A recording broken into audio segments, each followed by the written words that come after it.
Who am I speaking with? This is the Zodiac speaking. Have you ever watched a film that doesn't shout for your attention, yet never lets you look away? David Fincher's Zodiac is exactly that kind of experience.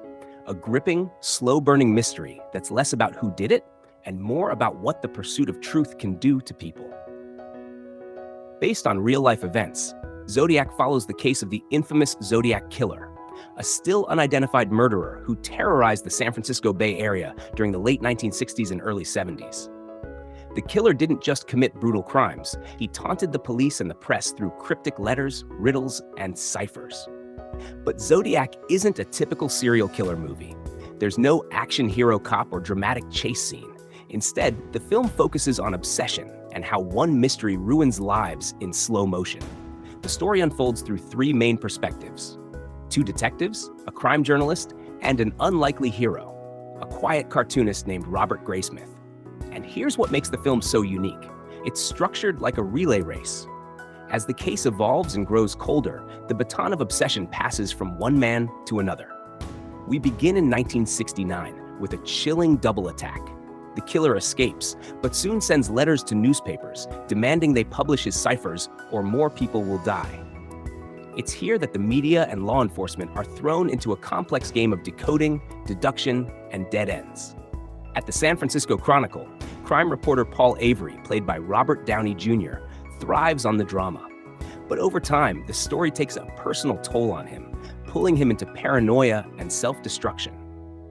Meanwhile, detectives David Toshke and Bill Armstrong, portrayed by Mark Ruffalo and Anthony Edwards, are doing everything by the book, but find themselves strangled by red tape, jurisdictional confusion, and lack of concrete evidence. And in the background, watching it all unfold, is Graysmith, the cartoonist. Played by Jake Gyllenhaal, he starts out as a bystander, but gradually becomes consumed by the case. As others lose interest, he digs deeper, collecting clues, building timelines, connecting dots everyone else has given up on. This shift, from police to press to civilian, mirrors the way obsession evolves in real life. It starts professionally and turns personal. Now let's talk complexity, because Zodiac isn't just a timeline of crimes. It's a slow spiral into the unknown. The film introduces Arthur Leigh Allen as a prime suspect, and he fits the profile disturbingly well. He wears the Zodiac brand watch, has a criminal record, and even lives near one of the crime scenes. But here's the kicker. Nothing is ever definitively proven. Handwriting doesn't match, fingerprints are off, DNA inconclusive, and that's what Fincher does so brilliantly. He never gives you a clear answer. He gives you clues, tons of them, but always with just enough doubt to leave you unsettled. It's like chasing smoke. One of the most chilling moments comes near the end. Graysmith finally confronts Arthur Leigh Allen, not in a dramatic showdown, but with a simple glance. Allen looks at him, and in that look, there's something terrifyingly silent. It's not a confession, but it feels like one. And that's what Zodiac does best. It doesn't scream the truth at you. It whispers it, just loud enough for you to doubt your own judgment. The film is also packed with subtle symbols and smart direction choices.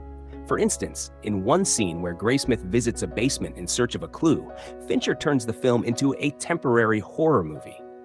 But it's a misdirection. The real horror isn't the man in the basement. It's the fact that Graysmith has no idea how far he's fallen down the rabbit hole. Even the passage of time in the film is designed to wear you down. As months turn to years and leads grow colder, you feel the weight of every dead end, just like the characters do.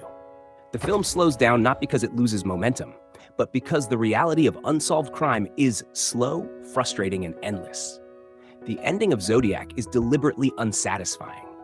There's no arrest, no big reveal, no cathartic resolution. Just a man who believes he found the killer, and a look that suggests he might be right or wrong. And that's the genius. Zodiac isn't about finding the answer. It's about the cost of needing one.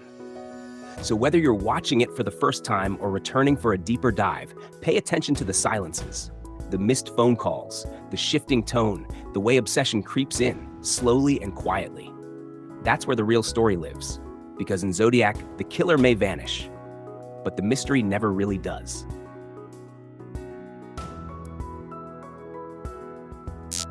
I hope you enjoyed this quick cinematic dive. Want to witness more of the silver screen brilliance? Then make sure to check back at Watch That Film.